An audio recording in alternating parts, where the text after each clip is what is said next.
Cette conférence, elle va prendre pour point de départ le cadre de recherche qu'a notamment posé André, il vient d'y faire allusion, André en lien avec d'autres collègues, autour de la notion de rythme. Une notion de rythme qui a toujours constitué un fil rouge dans mes propres travaux, sous un angle essentiellement historique, puisque je suis spécialiste d'histoire des idées, des théories, des discours sur le cinéma et les médias. Depuis mon livre « L'âge du rythme », qui a été montré par André, livre qui portait sur les débats autour du cinéma dans l'entre-deux-guerres, je me suis plus concentré ces dernières années sur le tournant du XXe siècle, en m'intéressant aux rôles qui ont été attribués aux gestes rythmés, gestes sportifs, gestes acrobatiques, gestes théâtrales, gestes chorégraphiques, etc., et en l'observant au moment de l'émergence des dispositifs fondés sur l'animation des images photographiques, parmi lesquels donc forcément le cinématographe, mais aussi un peu avant diverses expérimentations en chronophotographie.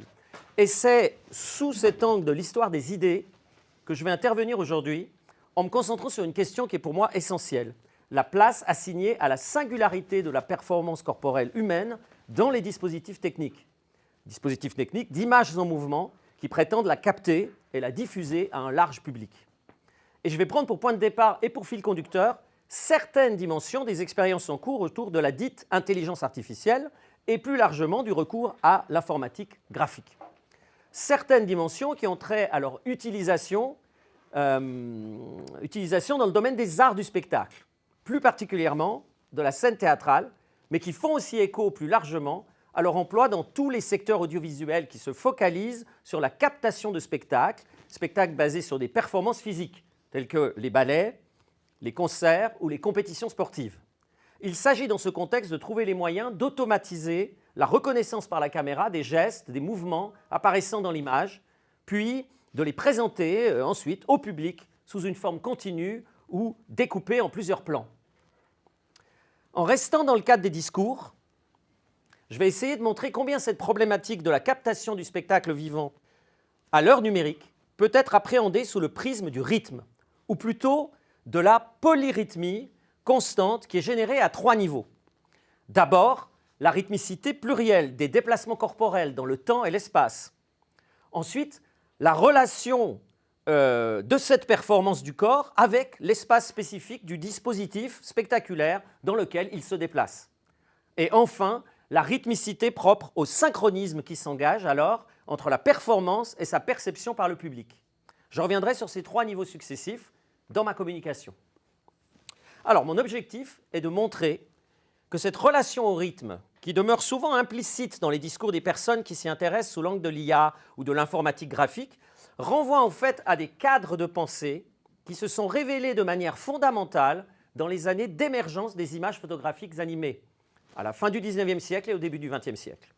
Mon propos s'inscrit donc dans une certaine conception de l'histoire du cinéma et des médias qui ne cesse de se reconfigurer dans ses objets ou dans les questions qu'elle pose en fonction des enjeux du présent.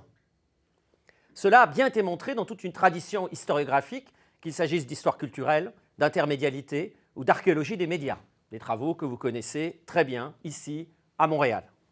C'est à partir des questions qui nous interpellent aujourd'hui que l'on est en mesure d'édifier des généalogies. André avait parlé de séries. Des généalogies qui tentent de comprendre l'origine de ces questionnements contemporains, d'en suggérer une lecture, une compréhension intellectuelle et culturelle, et aussi de pouvoir mesurer plus précisément les écarts, les divergences, les étapes de développement de la réflexion dans un certain domaine. La mise en perspective historique que je vais proposer ici ne vise pas à relativiser complètement le caractère novateur et les bouleversements que peuvent engendrer les expériences en cours à partir de l'IA et autres dispositifs dits intelligents.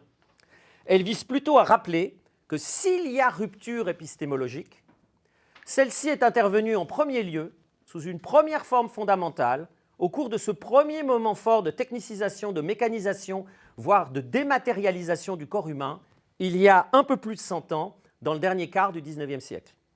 Et que, comme on le verra, ce surgissement d'un nouveau paradigme n'est pas seulement lié aux seules images du corps produites par les appareils eux-mêmes, mais renvoie à un mode d'appréhension des performances corporelles et plus largement de l'espace scénique dans lequel elles prennent place. Un mode d'appréhension qui s'est développé en parallèle des dispositifs techniques dans le champ artistique lui-même.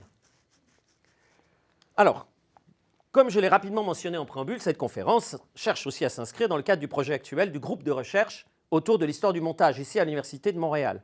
Ce projet, intitulé « Capturer le rythme de la vie moderne », le montage rapide comme symptôme et modèle pour les sociétés du début du XXe siècle jusqu'à aujourd'hui, voilà, c'est le titre. Ma communication permettra de rappeler que le montage rapide, voire ultra rapide, qui a connu son âge d'or, je le rappelle, dans le cinéma des années 20, il y a un siècle, n'a pas été le seul mode de simulation ou de stimulation de la sensation de vitesse, puisque cette même perception de vitesse, ce même sentiment d'une accélération du mouvement, a été précisément associé aux premières années du cinéma.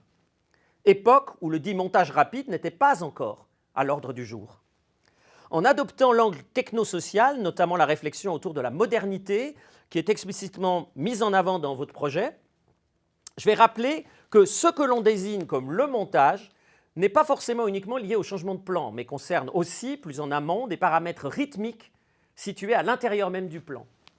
Et que c'est cette énergie rythmique qui a été perçue comme la source d'une interaction privilégiée entre le défilement des images filmées et le public qui les regarde. Une rythmicité qui fonde le rapport d'attraction au sens d'entraînement mimétique, kinesthésique, qu'il a défini. J'essaie donc d'éclairer, par la mise en évidence de certaines généalogies historiques, le même contexte contemporain que vous adoptez aussi, que vous envisagez aussi dans votre grand projet, notamment l'idée selon laquelle l'IA générative est appelée à occuper une place importante dans les années à venir relativement à cette question du montage. Je suis très heureux de cette opportunité qui m'est donnée d'apporter mon point de vue d'historien et de bénéficier des commentaires des différentes personnes, j'imagine ici présentes, qui sont associées à cette recherche, qui travaillent spécifiquement sur les soubassements et le développement actuel de ces nouvelles techniques autour de l'IA et qui donc les connaissent bien mieux que moi. Pour évoquer les expériences récentes autour de l'IA, dans son rapport à la captation des performances corporelles, j'ai essayé de trouver un point de référence, forcément fragmentaire et limité, mais malgré tout, j'espère, emblématique des configurations discursives et des usages de ces techniques actuelles. Alors, on connaît bien les processus de modélisation 3D associés au développement de l'informatique, surtout par leur utilisation via la motion capture ou le performance capture dans le champ du cinéma, comme de la création théâtrale. La modélisation 3D est également utilisée dans le sport pour la vérification et l'analyse des phases de jeu saisies par des systèmes de reproduction et de simulation sous une forme virtuelle. Et ce sont bien tous ces dispositifs qui sont appelés à se systématiser et à prendre de l'ampleur rapidement grâce à l'IA.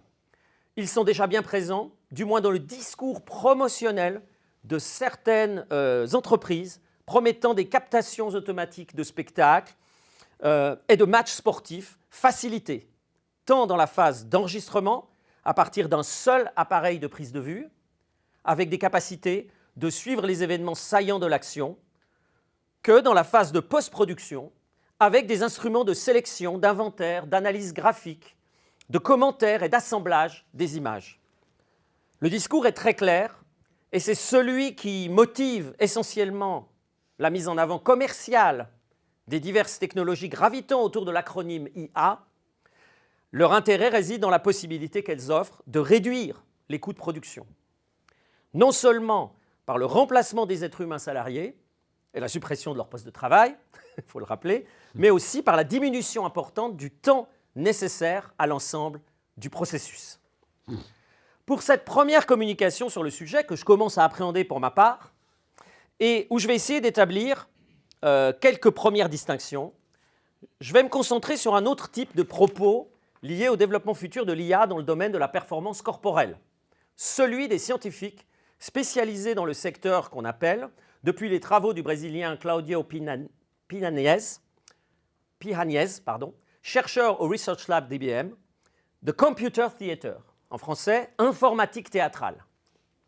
Et je prendrai comme fil conducteur les positions du principal chercheur français dans ce domaine, Rémi Ronfart. Ronfart est directeur d'études à l'INRIA, Institut national de recherche en informatique et en automatique. Ronfart travaille depuis pas mal d'années déjà dans le domaine de l'informatique théâtrale et a notamment participé au développement d'un logiciel Kinoai, le jeu de mots avec Dziga Vertov, le Kinoai. Là, c'est AI. Hein. AI aussi. AI. Le jeu de mots avec Dziga Vertov intentionnel, logiciel qui a pour but de faciliter le fait de filmer automatiquement des spectacles. Alors, l'origine de ce dispositif n'est pas éloignée des considérations financières, qui sont l'une des principales justifications, on l'a vu, du recours à ces technologies. Il s'agissait en effet, nous dirons phare, de produire systématiquement des vidéos de répétition, mais il précise, sans les moyens considérables d'une grosse équipe de télévision. Comme le décrit Ronfart lui-même, le système part d'une captation avec une seule caméra fixe de l'ensemble de la scène, puis des algorithmes détectent les acteurs, déterminent leur position, les identifient et les recadrent. Pour cela, on utilise des techniques existantes de détection des mouvements et des poses du corps. Ces techniques existantes renvoient en effet aux opérations de mise en évidence de patterns gestuels qui sont à la base des modélisations 3D, largement utilisées dans l'industrie du divertissement, comme je l'ai déjà mentionné. Mais aussi dans des projets sur la capture et l'identification des gestes chorégraphiques. Donc vous voyez quelques exemples, et c'est un domaine auquel a notamment contribué Ronfart lui-même. Hein. Il a fait toute une étude sur le geste chorégraphique. Alors, on trouve ici un premier niveau où la machine de vision travaille avec le rythme corporel. Le corps est réduit à un ensemble de points de référence dans l'espace, une dynamique de rythme prise au sens spatial du terme, hein, la définition spatiale du rythme, c'est-à-dire des proportions relatives entre les éléments d'une même image. Comme le dit Ronfart dans sa présentation donc c'est le premier ensemble, première question, premier aspect auquel on s'intéresse.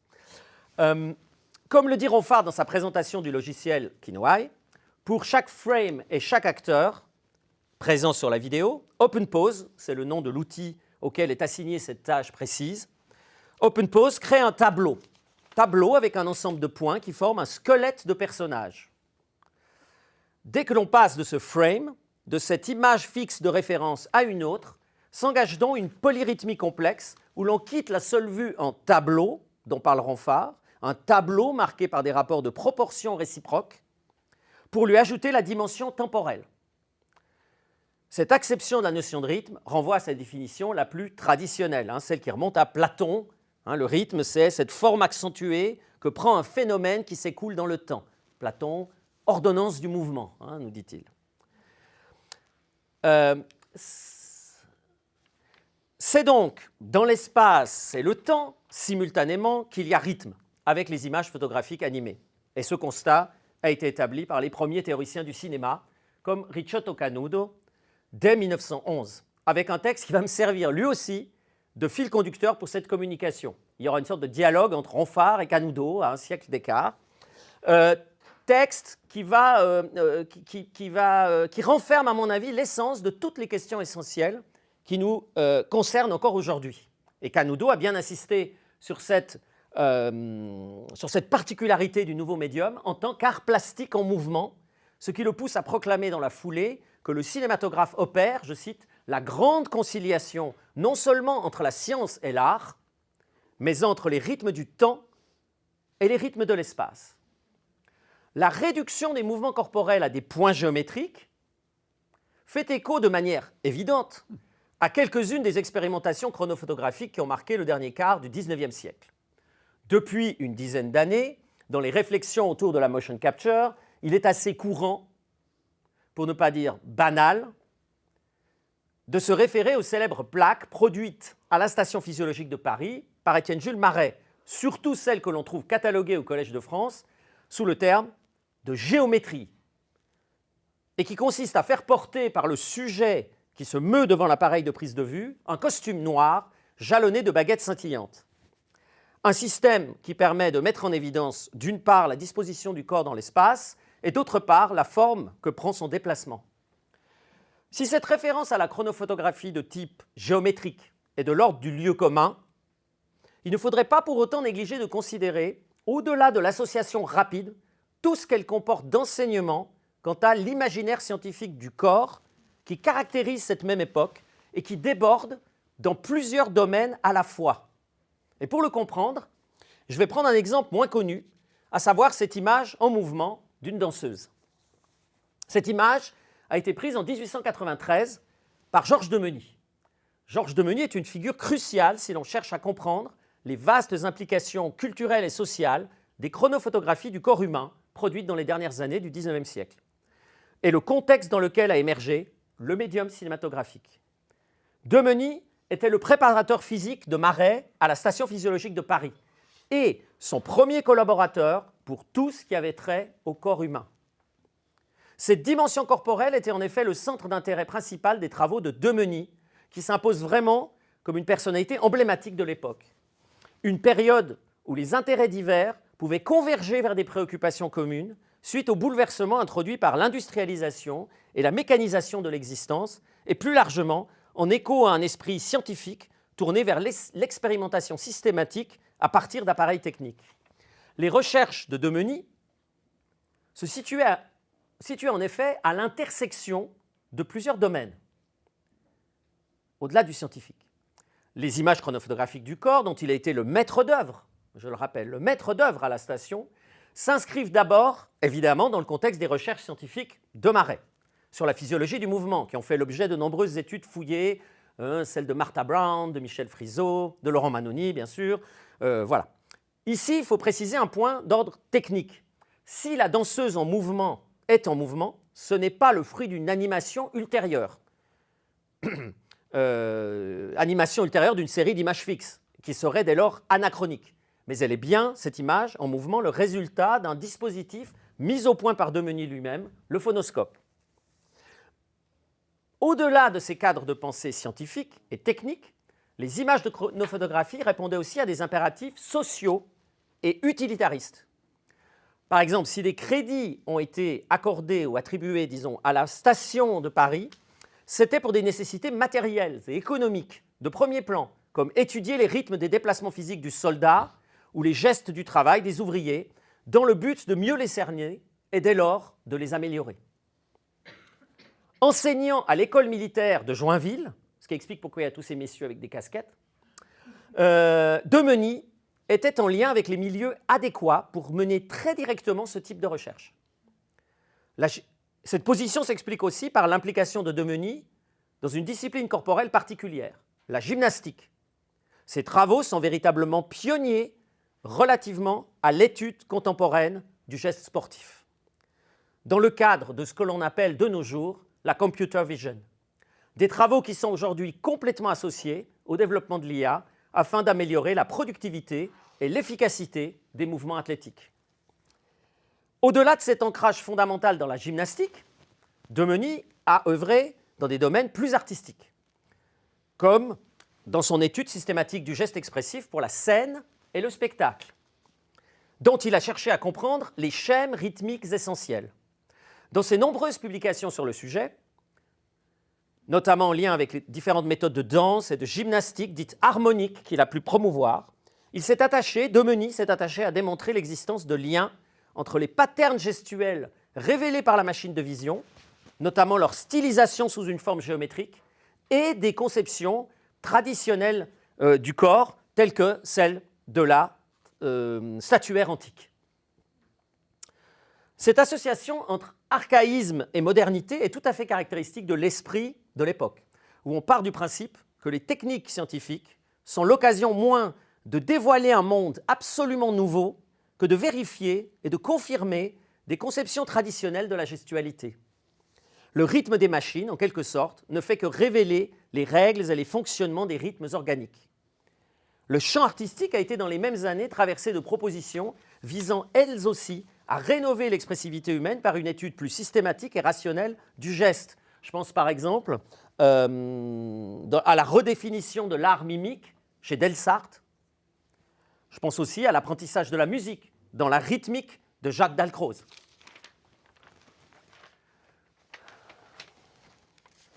Avec Dalcroze, on retrouve la stylisation néo-antique qui s'exprime aussi au début du XXe siècle dans le champ de la danse, chez Nijinsky et bien sûr chez Isadora Duncan. La même Isadora Duncan sur laquelle Rémy Ronfart a d'ailleurs récemment encore récemment, travaillé, avec l'aide de logiciels et en collaboration avec les milieux de la danse, sur l'analyse des attitudes caractéristiques effectuées à son époque par la danseuse, à partir de traces fragmentaires liées à des images fixes. On retrouve en fait cette même articulation entre rationalisation scientifique du geste et exploration nouvelle d'anciennes expressions chorégraphiques dans les conditions mêmes de production de cette image de danseuse qui nous guide dans ce retour vers Domeny. Comme nous le révèle la correspondance entre Domeny et Marais, Marais, il faut bien le dire, qui ne s'intéressait guère à ce type de sujet et n'était même pas présent lors des prises de vue. Cette image est en effet tirée d'une série de clichés qui ont été réalisés pour le compte de Maurice Emmanuel. Emmanuel était un spécialiste de la danse antique qui avait pour objectif de contrôler et de vérifier par le recours à l'enregistrement chronophotographique ces découvertes établies à partir de l'observation des bas-reliefs et des monuments figurés antiques. Et de les comparer aussi avec des attitudes de ballerines romantiques, ballet romantique, ballet classique, ce qui explique la présence de ces danseuses de l'opéra à la station physiologique.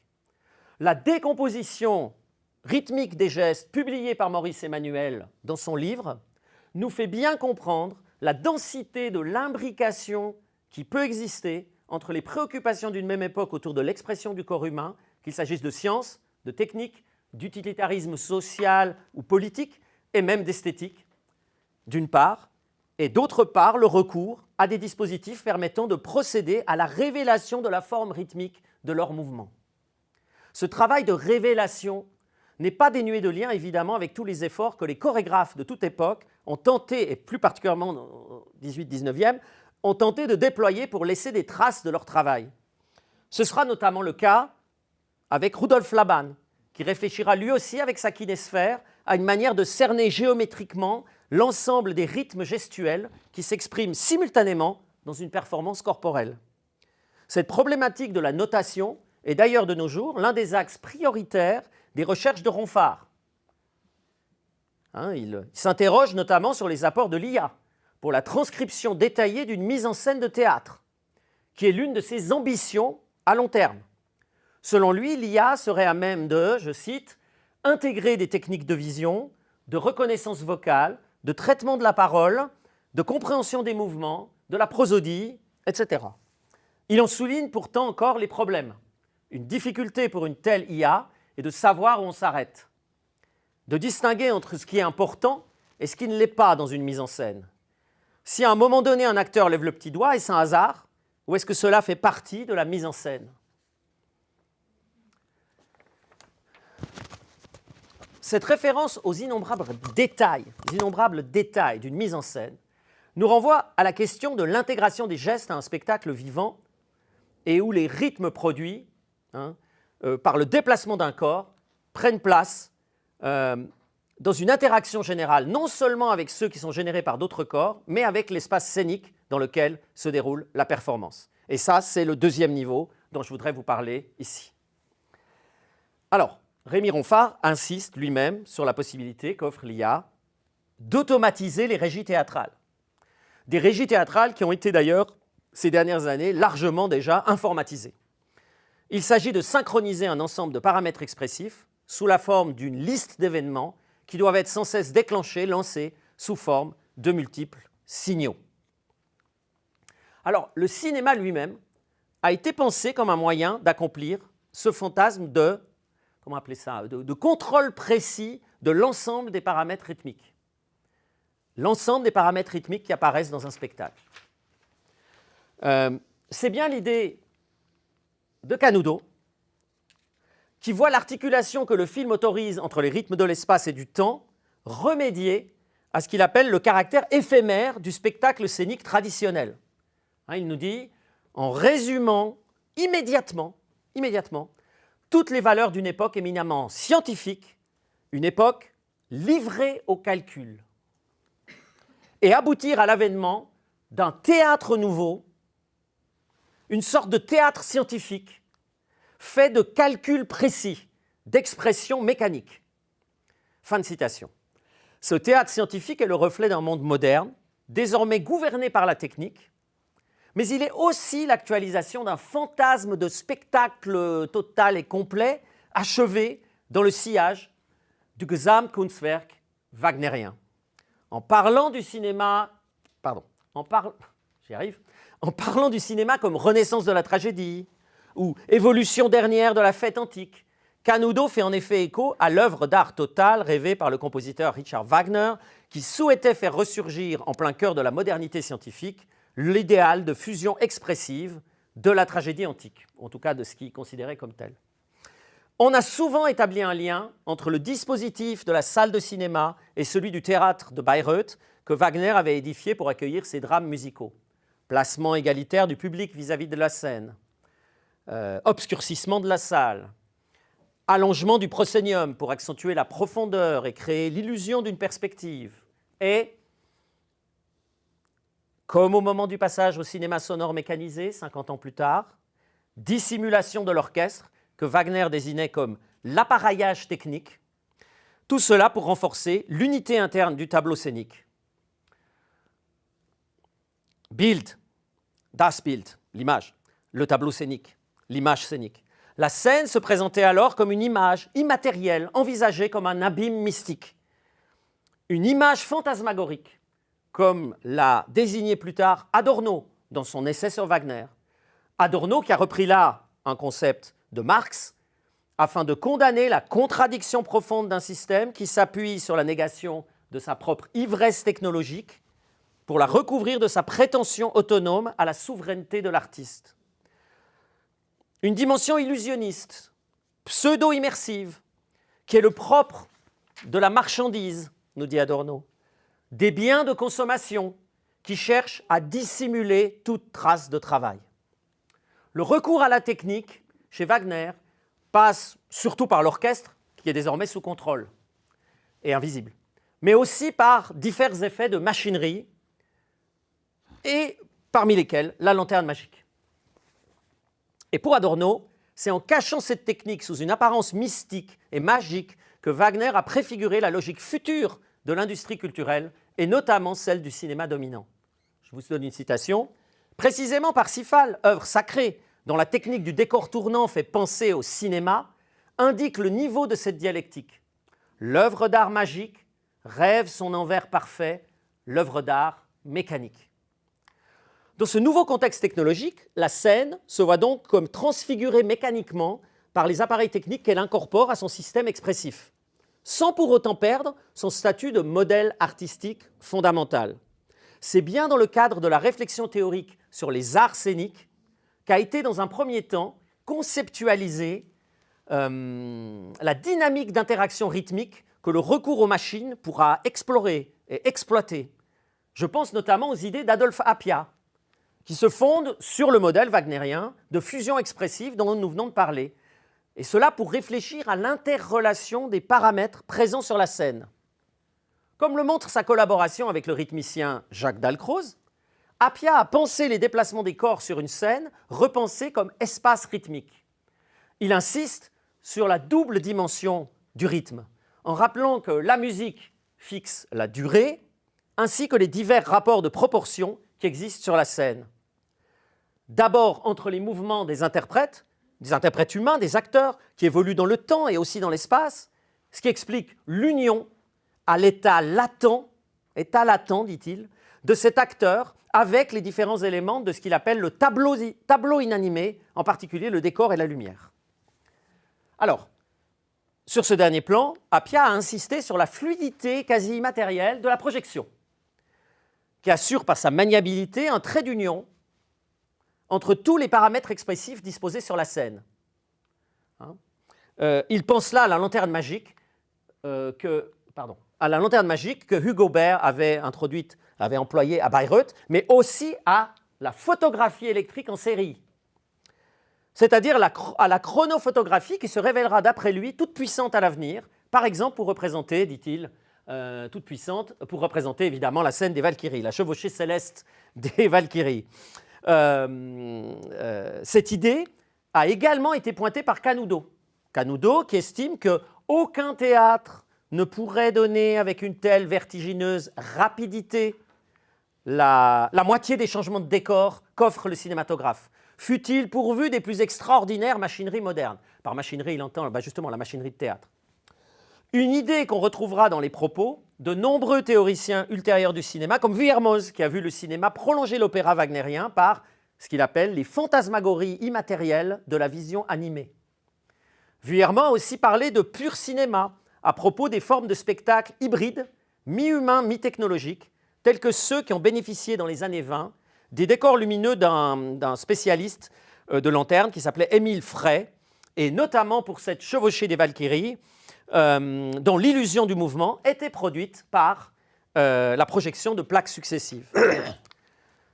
Si la mécanisation du spectacle vivant a été plébiscitée, c'est parce qu'elle est venue accomplir les fantasmes de contrôle rythmique absolu des moindres détails que recherchaient les rénovateurs de l'expression théâtrale.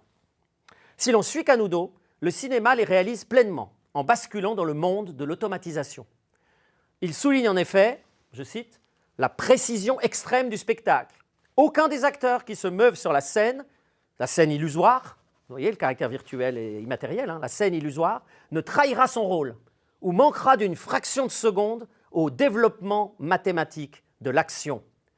Tout est réglé avec un mouvement d'horlogerie. » Et il dit plus loin, il évoque « cette vie réglée par un mouvement mécanique d'horlogerie fait penser au triomphe du principe scientifique moderne. » En spécifiant que c'est une joie nouvelle qui gagne le spectateur face à ce spectacle automatique basé sur une cadence métronomique, Canudo nous fait entrer dans le troisième niveau dont j'aimerais parler et qui est le rapport, et qui sera le plus développé, qui est le rapport de synchronisation rythmique qu'entretient l'œuvre d'art avec ce public. La relation polyrythmique qui ne se situe plus donc entre les parties du corps, niveau 1, ni même entre les corps et les autres paramètres du spectacle, niveau 2, mais entre le spectacle lui-même et le public, niveau 3.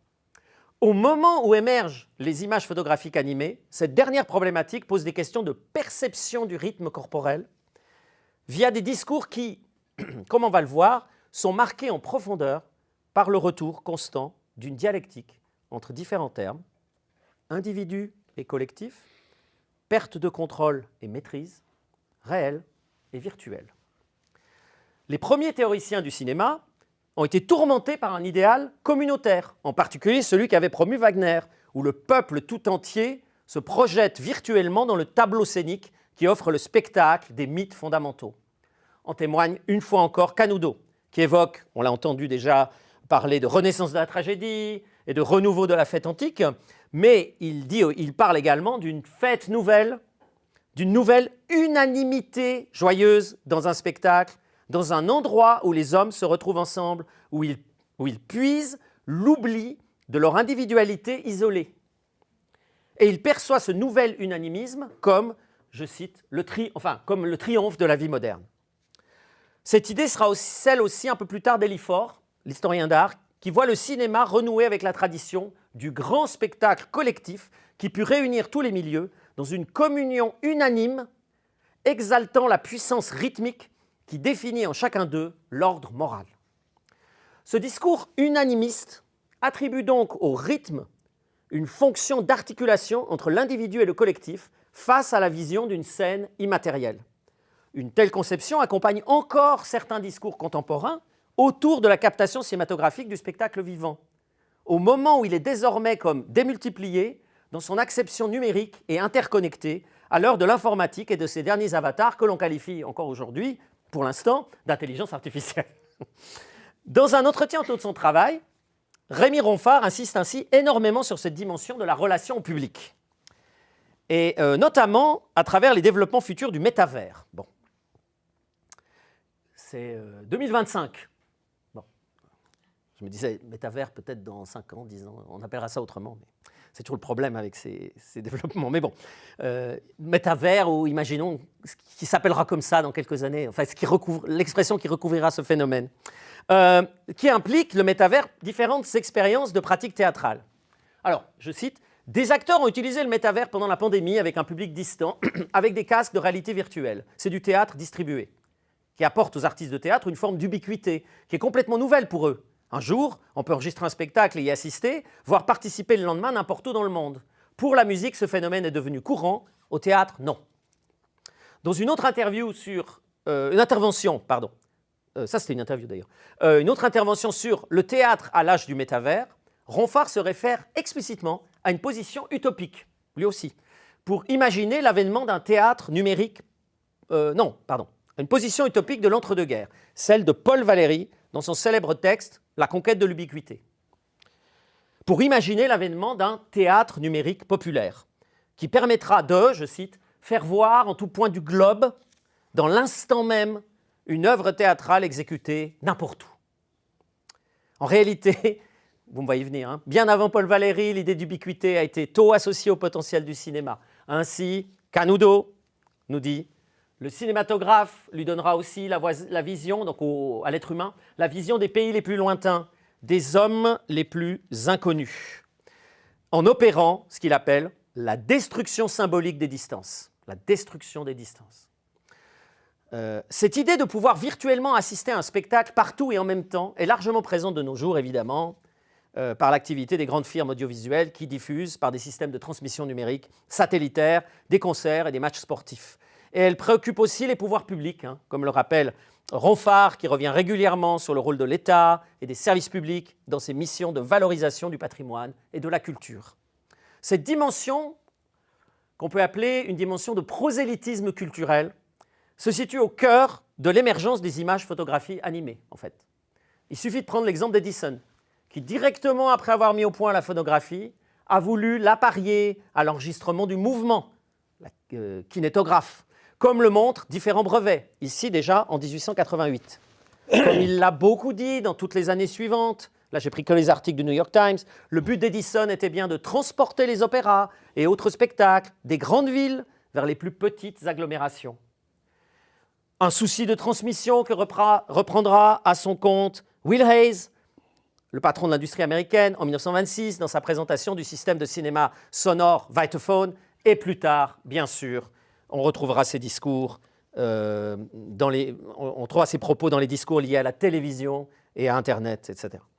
Canudo y avait aussi pensé à propos d'une présentation du phonographe à l'Olympia, la salle de music hall, en reliant la sensation de pouvoir applaudir, dit-il, le fantôme sonore des acteurs lointains ou morts, et il relie ça à l'attrait irrésistible du public pour le cinéma. Il nous dit « C'est avec un semblable esprit que les spectateurs accourent au théâtre cinématographique ». Et Canudo prend des accents très édisoniens pour proclamer que, je cite, « le cinéma généralise la culture et il aiguise partout le désir éternel du spectacle, de la représentation de la vie totale ». Alors, chez Edison, il y a la volonté de faire connaître les spectacles les plus élevés et légitimés, comme l'opéra, Parsifal de Wagner en 1904, mais aussi, plus simplement, les vedettes plus populaires du monde de l'entertainment, qu'il s'agisse du cirque, du music-hall ou des variétés, autant de numéros brefs qui seront mis en boîte par le kinétoscope ou par le kinétographe pour le kinétoscope dès la première moitié des années 1890, puis projetés par le Vitascope dès 1896.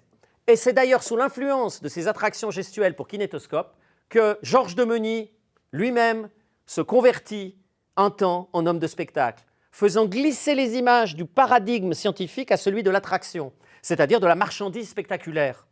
Parmi ces images figure justement la danseuse, qui nous sert un peu de fil conducteur, la danseuse de l'opéra, qui, fixée sur le phonoscope, justement, à ce moment-là, prend une valeur nouvelle, plus commerciale et divertissante, au même titre que de nouvelles vues d'artistes de variété que Demenys a filmé chez lui à Levallois-Perret. Ce phénomène de mise en boîte des performances humaines n'est pas allé sans la notion, sinon d'une déshumanisation, le mot est peut-être trop fort, du moins d'une certaine transformation par la technologie de la conception du corps.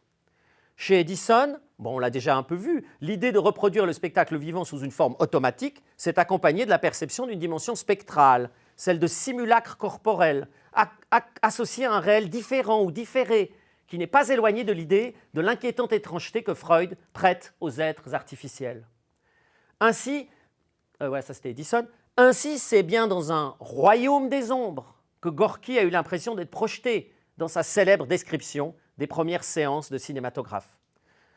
Comme le rappelle Valérie Posner, qui vient de publier une nouvelle traduction de tous ces textes, la vision des films Lumière par Gorky était grandement influencée par les danses aguicheuses un peu vulgaires qu'il pouvait voir sur la même scène en parallèle des projections et qui commente dans les mêmes textes.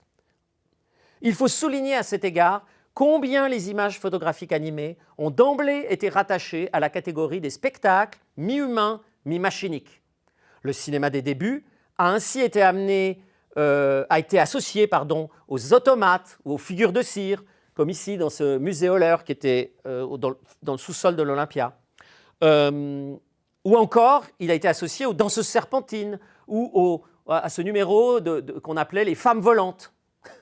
C'est le propos ici d'une annonce parue en 1896 pour l'Alcazar d'été à Paris. On met au même niveau les trois spectacles. Le cinématographe, les danseuses serpentines, les femmes volantes. C'est le même type de spectacle. Spectacle mi-humain, mi-technologique. Je rappelle enfin qu'autour de 1900, nombre de spectacles forains présentaient simultanément au public les systèmes d'images animées et les dispositifs d'illusion optique faisant intervenir le corps humain. Ici, un cinéma forain, à chaque fois vous avez justement la femme volante, Etherea, les projections lumineuses avec des danseuses serpentines ou des danseuses de manteau féerique, et puis le cinéma. Donc il y a une espèce de... Voilà, ça c'est en 1904, en foire.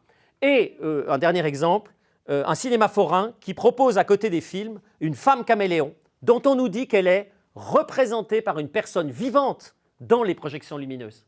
En plus, les vues du cinématographe. Cette tension permanente, je dirais, entre corps réel et corps virtuel est l'un des modes de discours récurrents des débats autour de la médiation technique des spectacles scéniques, de l'époque d'Edison jusqu'à la nôtre. La simulation technique des prouesses corporelles rythmées n'a cessé d'alimenter les discussions autour des mérites et des dangers inhérents à la diffusion sous une forme immatérielle des performances théâtrales. Par exemple, Ronfard estime, je le cite, « Aujourd'hui, le théâtre est matériel et cela nous paraît faire partie de son essence. Mais est-ce absolument nécessaire ? Qu'est-ce que ça changerait si on avait un théâtre immatériel avec une immersion parfaite en réalité virtuelle ? Des risques existent évidemment, comme de voir le modèle publicitaire en vogue coloniser ce nouveau théâtre. Mais si on arrive à maîtriser ces risques, le métavers ouvre des perspectives folles dans le domaine des arts et de la culture, bien plus intéressantes à mon avis que ces perspectives commerciales. » Alors, on le voit, la synchronisation rythmique des spectacles et de leur public sous leur forme dématérialisée paraît opérer à une échelle démesurée, dit folle perspective. Une amplification inédite qui se déploie dans un nouvel espace spectaculaire qui, à l'instar de l'espace latent de l'IA générative, apparaît comme inaccessible à l'esprit humain par la masse infinie des données qu'il peut embrasser. Et quand Ronfard évoque la nécessité de maîtriser ce flux pour en prévenir les dangers possibles, cette rhétorique du contrôle nous ramène précisément à la fonction qui a toujours été attribuée au rythme, celle d'un instrument de canalisation et d'ordre qui permet de donner sens au mouvement insaisissable et proliférant qui a été perçu comme caractéristique de la modernité technique et industrielle. C'est déjà l'opinion de Canudo qui associe en 1911 l'aspect symbolique du cinéma, c'est la vitesse. À l'expression également, il associe le cinéma d'une vertigineuse rapidité. Il y revient sans cesse. Vitesse, rapidité qui paraît impossible dans la réalité. Précipitation du mouvement réglée avec une précision mathématique et mécanique. Ce spectacle automatique frappe par la rapidité extrême de la figuration ou encore par des représentations ultra rapides. Et il ajoute le geste rapide qui s'y affirme avec une précision monstrueuse, comme sur une horloge à sujet, exalte le spectateur moderne, habitué de plus en plus à vivre le plus rapidement possible. 1911.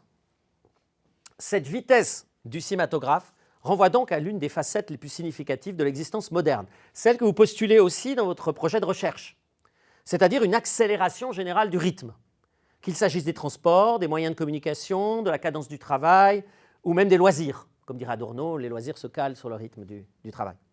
Une perspective qui a été le plus souvent engagée sur le prisme de traumatiques mutations psychologiques. de l'époque de Walter Benjamin, du choc, jusqu'à la nôtre, comme en témoigne le large écho rencontré encore récemment par le livre sur la question du philosophe Hartmut Rosa, bien sûr.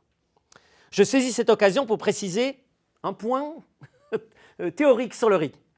Ce n'est pas le rythme lui-même qui accélère, mais c'est bien le tempo sur lequel il défile.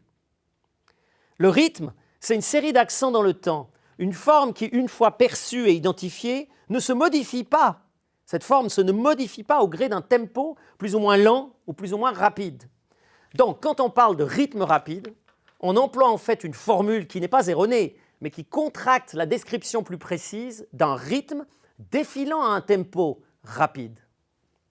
Bon, c'était mon petite précision, passage. Cette sensation de vitesse apparaît encore, dans le contexte informatique contemporain, comme liée à la capacité de calcul, de traitement, à partir d'un vaste ensemble de données numériques, y compris dans l'espace latent où opèrent les systèmes dits d'intelligence artificielle générative. Mais en réalité, cette vision d'un réservoir d'informations dont la masse et le taux de reproduction seraient devenus incommensurables remonte elle aussi au tournant du XXe siècle, comme le démontrent une fois encore des propos de Canudo. Chez Canudo, la vitesse résulte de la présence d'une série fort multiple de combinaisons, d'activités combinées. Et il nous dit, chaque minute qui passe compose, décompose, transforme devant nos yeux un nombre incalculable de tableaux que le cinématographe peut reproduire indéfiniment. Alors, le paradoxe est frappant quand même entre les différentes citations de Canudo. Le calcul, célébré par le critique, le cinéma c'est l'art du calcul, l'art moderne, etc., devient là incalculable. La précision dont il faisait l'éloge apparaît désormais comme indéfinie, voire infinie. Et là, Canudo s'accorde aux réflexions du philosophe Georg Simmel, qui décrit au même moment, à la même époque, là c'est 1903, les conditions nouvelles de l'existence moderne. La vie psychique de l'individu urbain est celle d'une intensification de la vie nerveuse qui résulte du changement rapide et ininterrompu des impressions. Ou encore, l'esprit moderne est devenu de plus en plus calculateur. Toujours cette obsession du calcul, de la mathématique. À l'idéal des sciences de la nature, qui est de faire entrer le monde dans un modèle numérique. 1903. Faire entrer le monde dans un modèle numérique. Je vais regarder le terme en allemand, numerisch, les nombres. De réduire chacune de ces parties en formules mathématiques. Réduire le monde en formules mathématiques correspond l'exactitude calculatrice de la vie pratique. Et puis évidemment, il revient à son thème chéri, l'argent, qui est le fond d'une certaine abstraction, devenir abstrait des rapports humains. Alors, pour Simmel, la culture moderne se caractérise par une masse de connaissances, une somme d'esprit, dit-il, une somme d'esprit objective, qui finit par creuser un écart croissant avec le développement des sujets qui n'arrivent plus à suivre. À ses yeux, une culture énorme s'est incarnée depuis 100 ans, c'est-à-dire depuis le début du 19e. Depuis 100 ans en objets et en connaissances, mais elle a engendré en parallèle une régression de la culture individuelle, dans le sens où l'individu est de moins en moins apte à se mesurer à l'envahissement de la culture objective, donc cette masse de données qui circulent et d'informations. Et c'est précisément en réaction à ce constat que le rythme est apparu comme un concept éminemment rassurant, puisqu'il s'apparente à un moyen de contrôle de ce flux de données mobiles, spatio-temporels, que l'être humain n'arrive plus à saisir. Il dévoile des patterns qui rendent compréhensible toute cette matière proliférante, a priori insaisissable, en lui donnant une forme perceptible par nos sens. Et cette problématique du pouvoir renvoie plus spécifiquement encore à une certaine conception du rythme visuel dans l'imaginaire de l'époque. Quand Canudo pointe le phénomène déjà observé du caractère fantasmagorique du théâtre scientifique auquel s'apparente le cinématographe, il le décrit certes comme une scène illusoire, on l'a vu, réglée avec une perfection mécanique, mais il affirme de surcroît, phase extraordinaire, l'illusion scénique est moins palpitante, en quelque sorte moins charnelle, dématérialisation. Mais elle est terriblement entraînante. Le terme est lâché, entraînant, et d'une manière terrible, c'est-à-dire captivante et incontrôlable. En un mot, automatique, comme le mécanisme de l'horlogerie qui revient sans cesse chez Canudo pour décrire le rythme cadencé et implacable du film. Ailleurs, dans le texte, Canudo évoque encore le spectateur entraîné dans la rapidité extrême de la figuration, ou cette humanité enfant qui s'oublie, se laisse entraîner dans le mouvement de représentation ultra rapide. Et il dit encore, il s'agit bien pour le film de ne pas lâcher le spectateur dont l'esprit est rivé à l'écran animé. Cette idée d'entraînement automatique du spectateur, telle que décrite par Canudo, nous ramène à la manière dont on envisage alors la perception du rythme visuel. Je vous renvoie ici à mon texte sur la question, parce que j'arrive bientôt à la fin, dernière partie et fin de ma communication, donc je ne vais pas développer énormément ce point, mais je vous renvoie ici à mon texte sur la question. Derrière la notion d'attraction, il y a l'idée de traction, le pouvoir supposé d'attirer d'une manière automatique le public, l'entraînement dont parle Canudo. Les sciences de l'époque ont mis en évidence l'importance du mimétisme visuel dans les fondements de l'expressivité humaine. Vous regardez quelque chose qui a un rythme et vous reproduisez ce rythme intérieurement.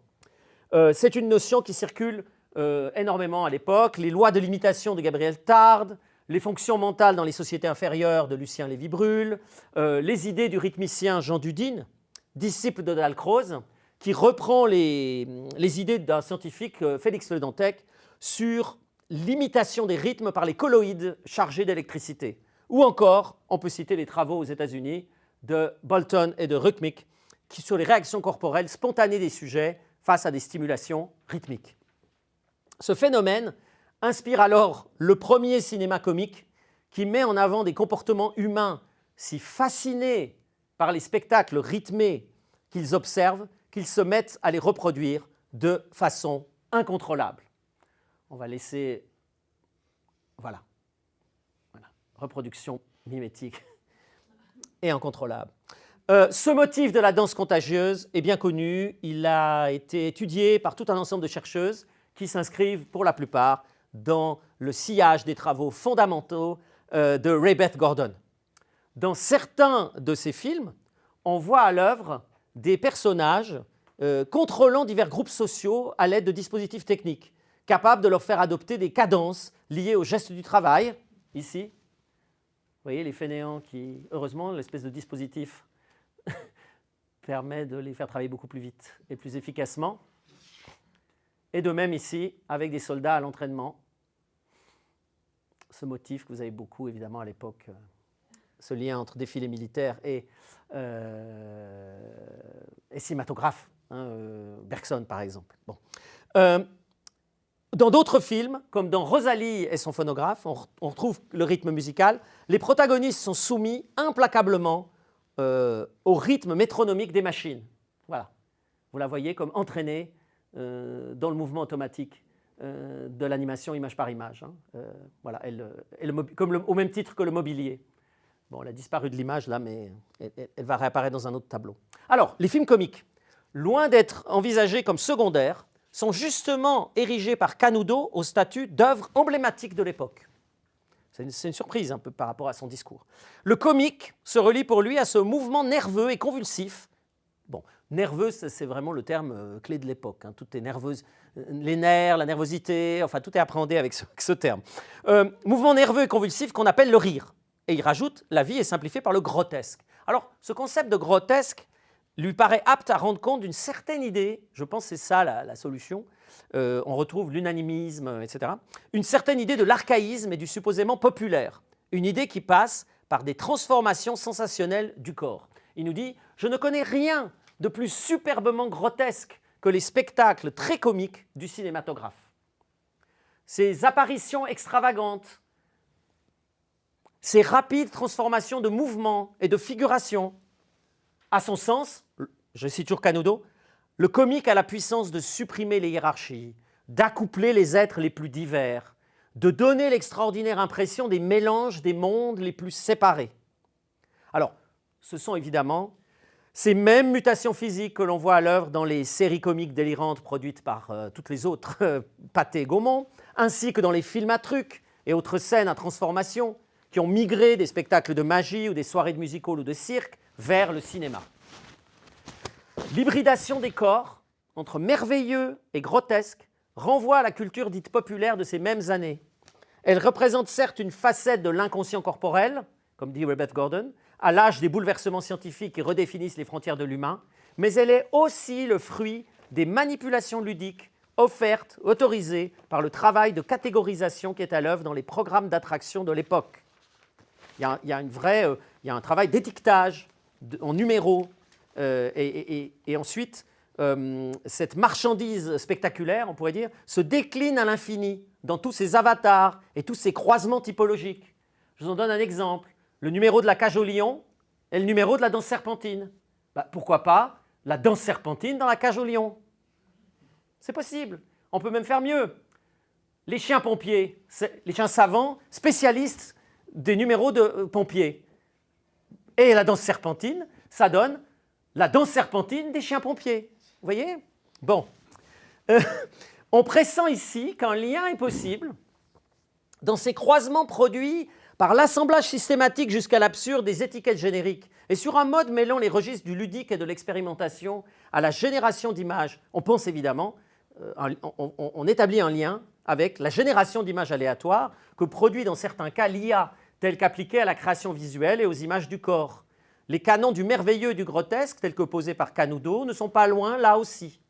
On en trouve régulièrement dans les milieux de l'art contemporain. Il faut bien le dire, c'est surtout là où il y a cette fascination. C'est le cas là dans la rétrospective, avec une perspective critique qui met souvent l'accent sur les ratés, ou les essais les corps un peu mutants avec 3 pieds, etc., que vous connaissez bien si vous êtes amusé avec des logiciels d'intelligence artificielle.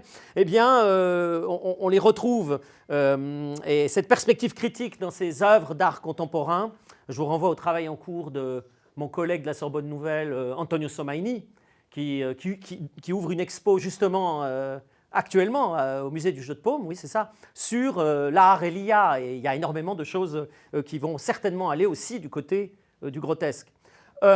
Cette idée que là on pourrait trouver quelque chose comme une image de l'inconscient du monde technologique, c'était une idée évidemment qui était déjà celle de Walter Benjamin dans l'entre-deux-guerres à propos de la fonction du slapstick, vous savez, le slapstick comme dynamitage de l'inconscient, etc.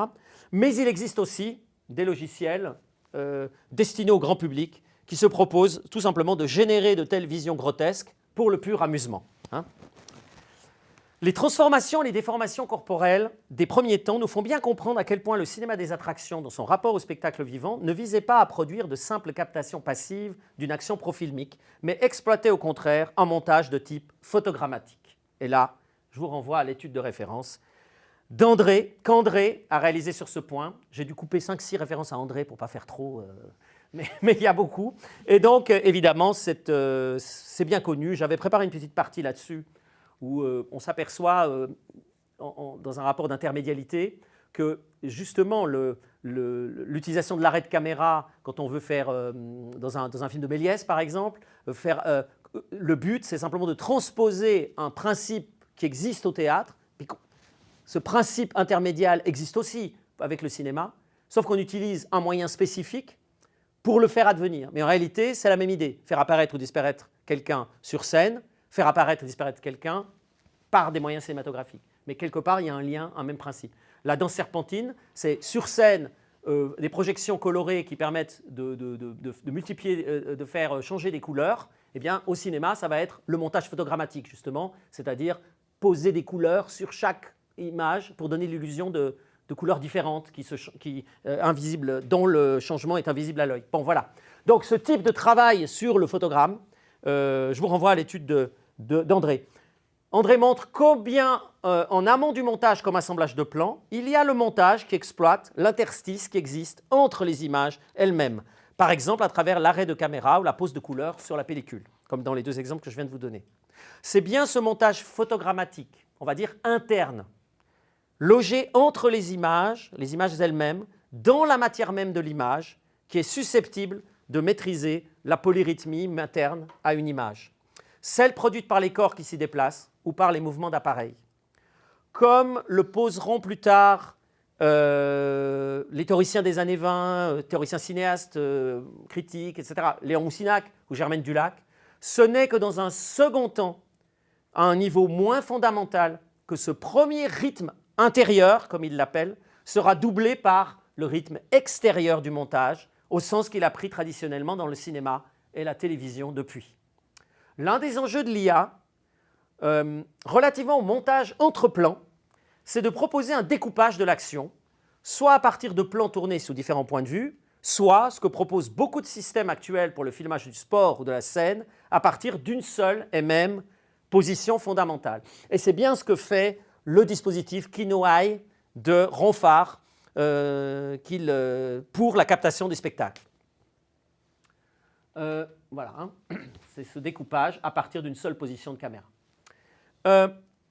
Ronfart spécifie en effet que notre logiciel propose des cadrages. La difficulté est qu'un bon cadrage doit capturer complètement un acteur et exclure les acteurs voisins, ou bien les inclure sans les découper. Et puis les acteurs bougent et tout cela doit être réalisé dynamiquement. Enfin, le metteur en scène peut choisir parmi plusieurs cadrages intéressants pour réaliser un film. Cette allusion au metteur en scène, terme très français d'ailleurs, mise en scène comme un... Il ne connaît pas le mise en scène, mise en chaîne, mise en cadre, mise en chaîne. Mais bon, metteur en scène au sens de maître d'œuvre de toute l'affaire, signataire final, auteur. Voilà. Cette allusion au metteur en scène nous rappelle le rôle que l'artiste ou le créateur humain est appelé à jouer, créatrice aussi, ne l'oublions pas, créateur ou créatrice humaine, est appelé à jouer, ou sont appelés à jouer en dernière instance, celui d'un choix final déterminant à partir d'objectifs qui lui sont propres. Et c'est sur cette idée que concluait aussi Canudo, un siècle plus tôt.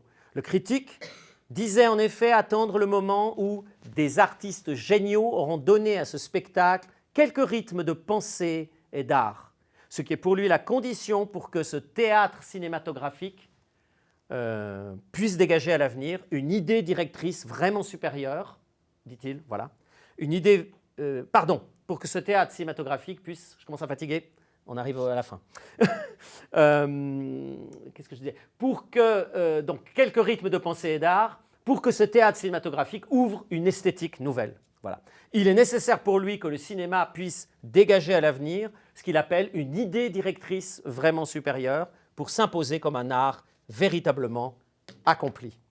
Alors cette idée va marquer en profondeur, pendant une bonne partie du XXe siècle, les discours et les pratiques des cinéastes. Et c'est le montage entre plans, on va dire, qui va s'imposer comme l'instrument rythmique de contrôle de la machine par l'humain. Encore de nos jours, un siècle plus tard, on voit bien que malgré tous les discours ayant accompagné l'irruption des techniques numériques dans la production depuis une vingtaine d'années, par exemple des discours aujourd'hui quasi périmés sur l'avènement supposé d'un post-cinéma, c'est finalement au triomphe des modes dominants de pratique filmique définis vers 1910, ainsi que des procédés développés dans les avant-gardes des années 20, auxquels on a plutôt assisté. L'immense majorité des films et des séries diffusés de nos jours ayant, en fin de compte, après cette transition numérique, renforcé l'emprise des systèmes formels caractéristiques du cinéma narratif dominant, d'une forme de découpage classique associant identification, voyeurisme et entraînement kinesthésique pour générer le sentiment d'une projection au cœur de l'univers représenté. Rien ne nous dit, pour l'instant, que les entreprises qui promettent de réduire à l'aide de l'IA le temps dédié à la fabrication des films ne vont pas négliger tout le potentiel révolutionnaire que pourrait par exemple indiquer le remplacement éventuel du montage rythmique par le prompt algorithmique. Ces entreprises ne vont-elles pas, en fin de compte, aller dans le même sens que celui lié au numérique dont j'ai parlé avant, celui d'une amplification des standards de production et de post-production qui ont déjà traversé tout le XXe siècle? Mais je m'arrête sur cette question ouverte et je vous remercie de votre attention.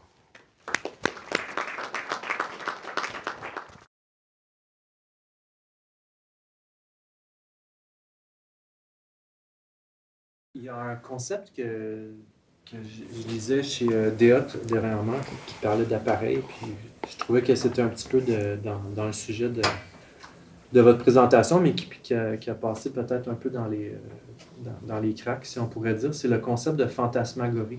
Oui. Ça avait l'air d'être méga important pour Deot, puis je me disais que peut-être qu'en tant qu'historien, vous pourriez... vous avez très brièvement mentionné ce concept-là, mais il me semblait qu'il y avait une importance que je ne saisissais pas de ce concept-là. Le fantasmagorie, c'est un terme qui apparaît dans le livre 1 du Capital de Marx. Et c'est en fait un terme qu'on a énormément ensuite, dont on a fait une exégèse assez intense. Mais en réalité, si vous retournez au passage original, c'est juste un emploi adjectival, c'est-à-dire qu'au passage, il compare tel élément avec un autre et il dit un rapport fantasmagorique aux choses. Ça a à voir avec tout le processus d'abstraction, par exemple le fétichisme de la marchandise ou le remplacement de la valeur d'usage par la valeur d'échange. Enfin, tous ces processus comme ça qui consistent aussi, donc d'une part, à remplacer des choses très concrètes par des valeurs mesurables. Hein, le salariat est un très bon exemple. Hein. Vous remplacez une valeur d'usage par une durée temporelle à laquelle vous assignez justement, qui devient la référence et plus le sens même du travail. Donc, dans ce processus, il dit il y a une espèce de disparition et on lui attribue presque une valeur sacrée à ce processus de substitution. C'est le fétichisme de la marchandise, le fétichisme au sens du religieux. Hein. Bon. Et donc, il utilise juste cet adjectif, il dit « elles prennent un caractère fantasmagorique ». Et il parle des marchandises, voilà. Il parle des marchandises. Les marchandises prennent un caractère fantasmagorique. Bon. Mais c'est un adjectif. Et fantasmagorique a été traduit dans un premier temps, d'ailleurs, dans pas mal de traductions, comme fantastique. Fantasmagorie, du coup, le mot a tapé dans l'esprit, a frappé l'attention de pas mal de théoriciens, théoriciennes, pour le faire vite. Ça renvoie à un spectacle autour de 1800, un spectacle d'illusion avec un projecteur, lanterne magique, cachée, donc dissimulation du dispositif. Bien. On pourrait développer, il y a beaucoup de textes là-dessus, mais je ne vais pas plus loin. Et donc ensuite, dans l'entre-deux-guerres, c'est surtout là où le terme a été développé théoriquement, chez Walter Benjamin, dans Paris, capitale du XIXe siècle, les deux textes de présentation, et puis Adorno, dans le livre sur Wagner que je vous ai cité. Et ils y voient un mécanisme de dissimulation et de refoulement, ou plutôt d'évitement dans la représentation de la réalité sociale matérielle, et la remplacer par un spectacle, par une représentation alors, deux types de représentation. Une représentation organique, qui nie complètement la dimension technologique du monde contemporain. C'est par exemple l'opéra wagnérien, se présente comme une image immatérielle, sacrée, etc. Ou alors, chez Benjamin, on trouve aussi une fantasmagorie qui est celle on attribue une valeur magique à la technologie, mais on la présente en tant que telle. C'est la logique des grandes expositions ou du fétichisme de la marchandise au sens d'une admiration sans borne et d'une adoration presque de la marchandise placée sur un piédestal. Vous voyez, une fantasmagorie implicite, une fantasmagorie explicite. Voilà, donc c'est un mot qui revient énormément dans les discours théoriques à partir d'une comparaison faite adjectivale de Marx. Voilà, et donc si vous voulez creuser ce concept, il a été théorisé dans l'entre-deux-guerres par Benjamin et Adorno. Et il y a quelques théoriciens contemporains qui en parlent un peu, mais ça reste une notion qui est peu développée. Quand bien même, si vous lisez les théoriciens du cinéma, par exemple, freudo-marxistes des années 70, Laura Mulvey, par exemple, hein, ou Baudry, on voit bien que leur point de départ, c'est la condamnation du caractère fantasmagorique du cinéma dominant. C'est un cinéma qui dissimule ses moyens techniques, c'est un cinéma qui se présente comme l'image de la vie, se substitue à la vie, etc. Voilà le concept, son utilité. Pardon, j'ai fait un peu long, mais j'ai développé. Merci beaucoup. Merci. Marie-Odile Demut. Oui, bonjour, merci pour cette présentation. J'ai eu la chance d'écrire avec André Gaudreault un texte sur les captations, les retransmissions d'opéra. Oui. Ça aussi, ça c'est autre chose. Sur les retransmissions d'opéra, puis un constat qu'on a eu, en fait, à force de regarder, c'est que, puis en parlant avec des techniciens, des réalisateurs des preneurs d'images du Met Live in HD notamment, c'est qu'en fait, le fait qu'il y ait des caméras devant le spectacle et devant les acteurs, les chanteurs, a changé leur mouvement corporel. Donc, puis ça, je trouve ça intéressant, c'est-à-dire le média, la technologie, qui n'était plus là comme simple capteur, mais qui a, on pourrait peut-être même pousser jusque-là, qui a dansé, qui a modelé, elle aussi, qui a mis en scène, peut-être même les artistes, qui se sont mis à chanter la bouche moins grande, à maigrir, le maquillage s'est fait plus fin. Vous voyez ce que je veux dire? Oui, donc, il y a une espèce de relation entre la technologie, le média, et la scène et la mise en scène. Pas la mise en scène, le corps. Oui. Deux choses me viennent à l'esprit rapidement. La première, c'est tout simplement ce qui se jouait dans les toutes premières bandes. Justement, Edison, Lumière, Skladanowski, etc. Les artistes reconfigurent tout de suite leur performance pour la caméra. La durée de la bande les contraint, l'espace qui est assigné, il y a un champ qui est dessiné, les contraint. Pensez à des danseurs qui doivent sauter. On adapte tout de suite la performance pour l'œil de l'objectif. On apprend également la fameuse double adresse. Adresse interne à un public diégétique, des musiciens, quelqu'un. Adresse à la caméra. Il a fallu apprendre tout de suite à ces performeurs et artistes qui s'adressaient d'habitude à des personnes dans un music hall. Bon, le théâtre, ce n'est pas forcément aussi une adresse précise, hein, ça peut être aussi un flot de lumière dans le visage. Mais on a une adresse, on apprend à s'adresser à cet objectif noir, quelqu'un qui est derrière, qui vous regarde. Enfin, vous l'avez bien tous et toutes ressenti quand vous faisiez vos visios. Parler face à un objectif, il faut l'apprendre. Donc voilà, il y a ça déjà, d'entrée de jeu, dès les toutes premières bandes. C'est un paradigme de captation, mais c'est d'entrée de jeu quelque chose qui contraint la performance. Et puis, l'autre élément, c'est tous les débats pour le passage du théâtre au cinéma, dans le jeu des actrices et des acteurs, un peu plus tard, dans les années 10-20. Vous savez, tout le débat sur réduis ton expression pour l'objectif, puisqu'il y aura des gros plans, tu as moins besoin d'être maquillé, enfin tout ce que vous dites, voilà. Donc ça, on a déjà vécu dans ces années-là cette problématique. Et on a valorisé d'une manière très normative la réduction, en faire le moins. Vous savez, une expression mesurée, stylisée, modeste, prétendument naturaliste, voyez, parce qu'à partir de 1908-10, vous avez la généralisation de ces plans rapprochés, premier plan, comme on disait. André me reprendra si j'ai dit faux. Voilà, donc ça me fait penser déjà très tôt à c'est quelque chose qui s'est joué immédiatement face à l'objectif de la caméra, qu'elle soit kinétoscopique ou cinématographique ou autre. Voilà, mais oui. J'ajouterai quand même 2 secondes, ensuite un truc sur lequel on s'est penché, Philippe, Marion et moi, c'est que tous ces effets-là de contraintes pour les acteurs ont été décuplés justement avec les opéras filmés d'aujourd'hui, appelons-les comme ça, ou broadcastés, dans la mesure où il y a HD, il y a des gros plans, puis on n'a pas peur des très gros plans. Alors, tout le postillonnage des chanteurs d'opéra a été un peu mis trop mis en valeur dans l'image, et on a fait un texte là-dessus, Philippe, Marion et moi. Et donc, il y a eu une volonté chez certains d'éviter de postillonner parce qu'on les voit lors des gros plans. On voit même dans un exemple qu'on cite de la salive coulée de la bouche du chanteur Kaufman, etc., etc.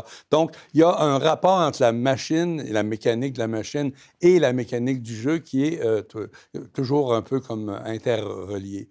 J'aurais une question à faire, à poser après, mais j'ai déjà 2 demandes et je vais ensuite poser ma question. À vous.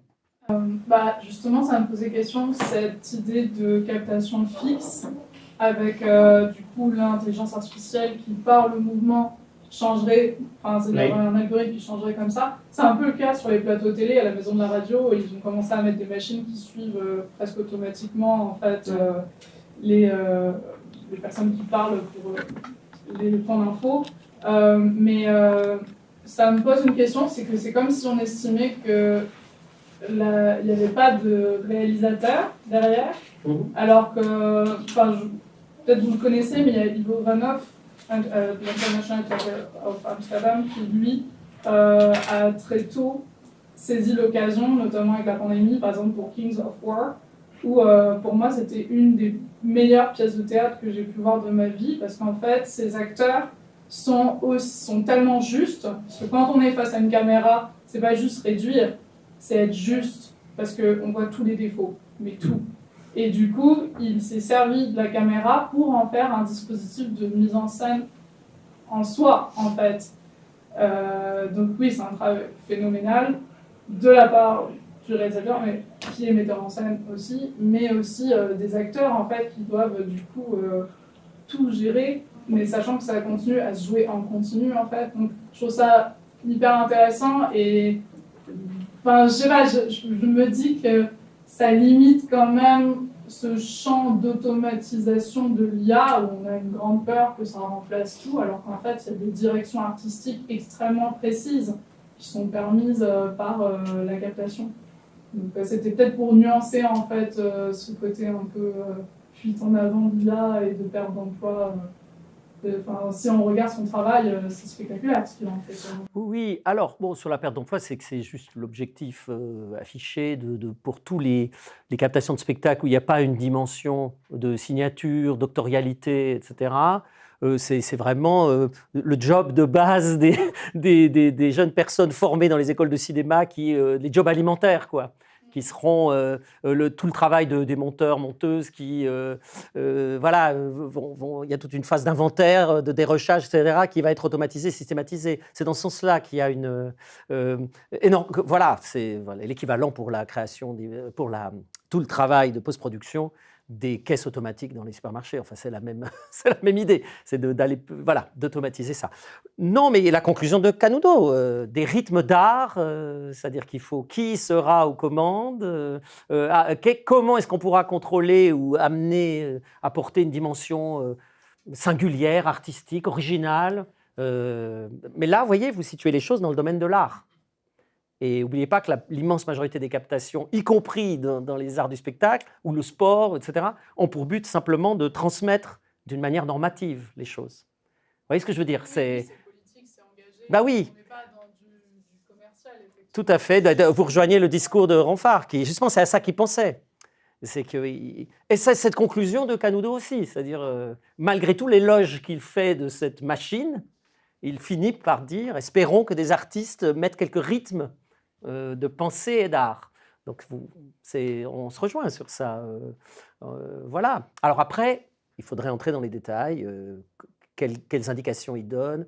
Est-ce qu'il se préoccupe de ces changements, de la manière dont les changements de point de vue s'opèrent? Est-ce qu'il réfléchit? Parce que là, vous avez parlé du jeu qui s'adapte. Ou le jeu, mais... Non, je ne parle pas du jeu, je parle de la mise en scène. Je parle en tant que réalisateur ou réalisatrice, comment... En fait, c'est-à-dire qu'il est plus seulement metteur en scène, il est devenu réalisateur, puisqu'il fait des choix de placement de caméra. Enfin, je vous invite vraiment à le voir, parce que comme vous travaillez sur cette question-là, ça invite vraiment à réfléchir comment même le théâtre en lui-même peut être réinventé.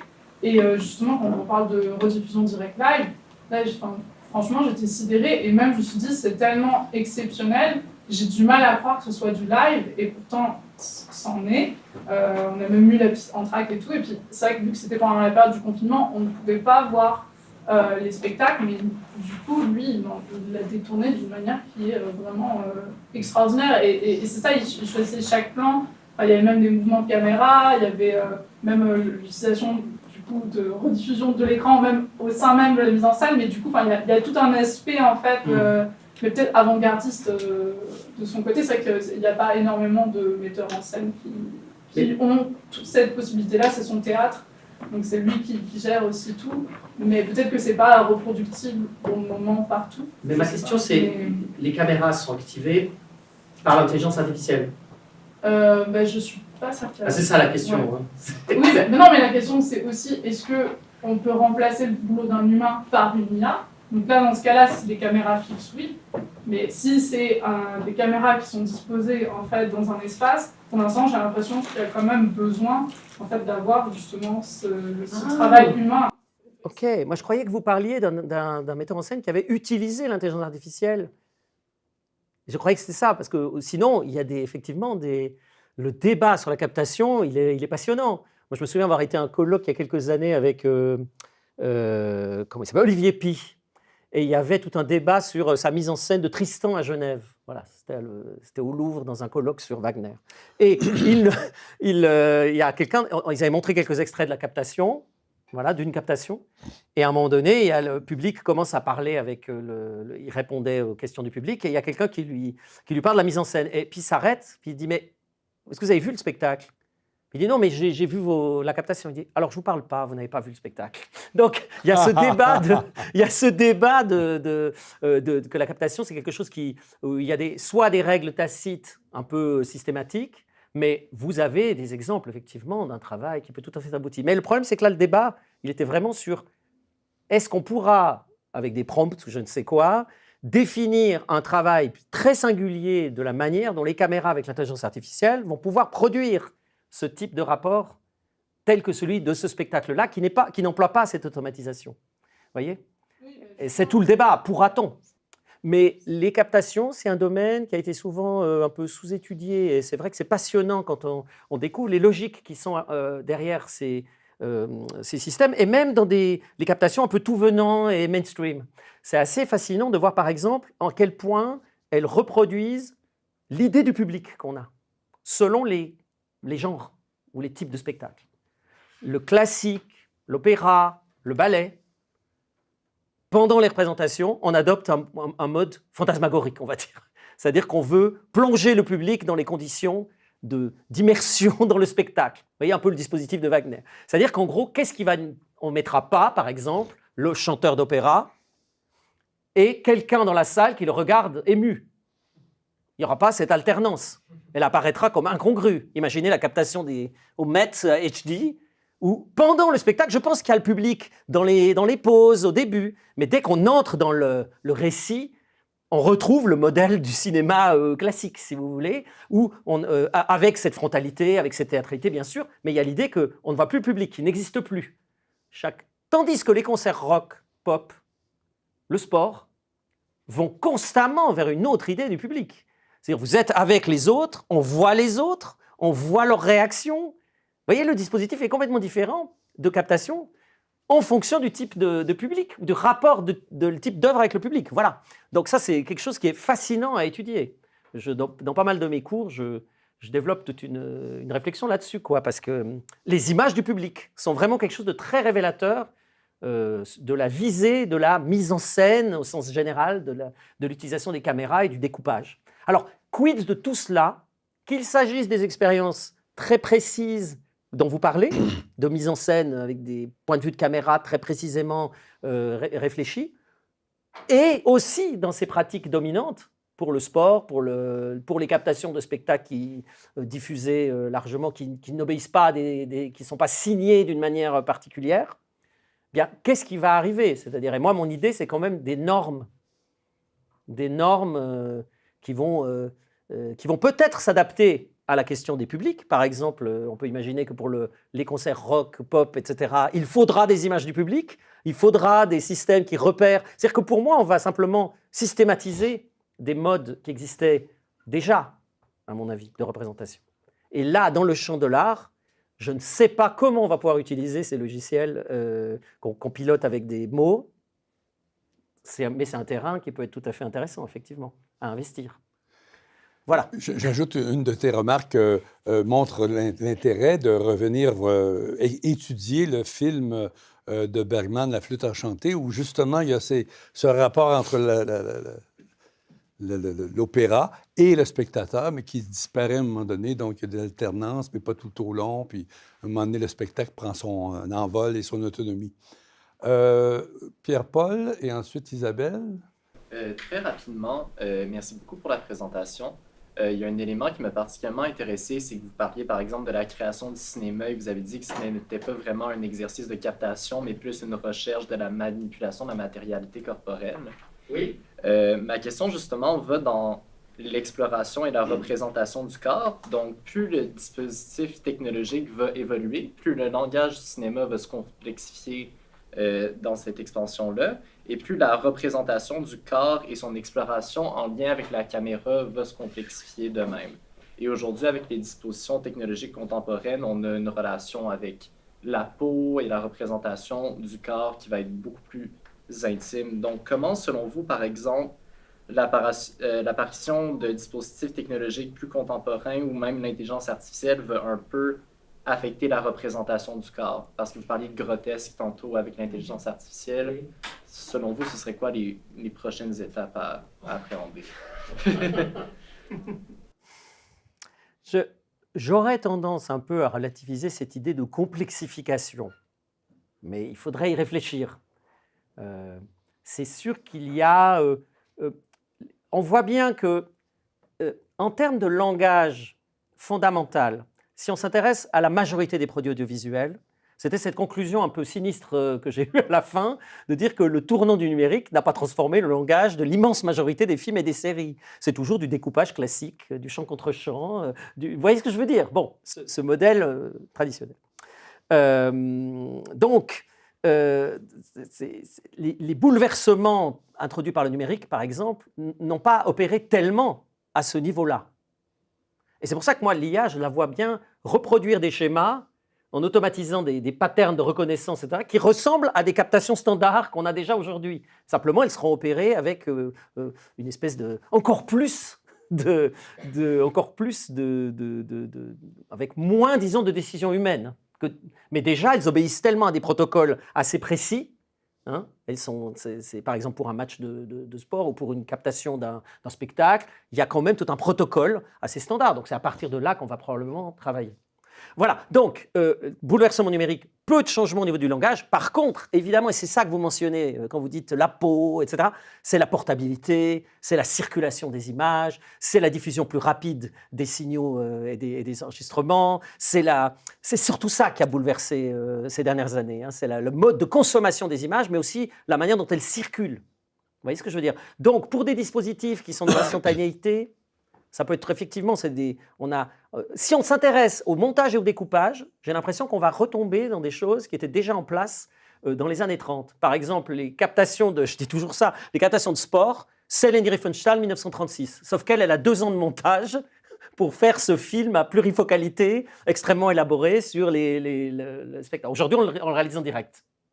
Vous voyez, c'est surtout là où la technologie a complètement transformé le rapport, avec quelques plans peut-être plus funky, je vous l'accorde. Mais c'est peut-être ça auquel vous pensez. Quand vous dites complexification, effectivement, il y a peut-être des choses qu'on peut plus facilement porter sur soi, qu'on peut plus, l'image sera diffusée instantanément, ce genre de choses. Et c'est là où il y a des paramètres qui peuvent être intéressants, effectivement, à mobiliser, je pense. Voilà, c'est surtout à ça que je pense. Mais il faut bien serrer les questions. Voilà. Merci. Isabelle? Oui, bonjour, c'est un hasard incroyable, mais j'ai adoré premièrement votre utilisation de Canudo, votre relecture de Canudo. C'est effectivement, on tombe à terre en relisant ça avec nos lunettes d'aujourd'hui. Donc, merci beaucoup pour cet usage recontextualisé. Et hasard incroyable, ce matin, j'écoutais la radio et il y a une nouvelle version de ChatGPT qui est sortie hier soir ou ce matin. Et avec laquelle il y a un filtre où tu peux transformer ton image. Et là, ça a fait du copier-coller de studios japonais, de films d'animation. Puis un autre truc, alors là, c'est le branle-bas de combat par rapport aux droits d'auteur. Ah, mon Dieu. Parce que si un de mes étudiants connaît le nom là, de l'artiste japonais, c'est Miyazaki. Pardon? Miyazaki. Je les adore.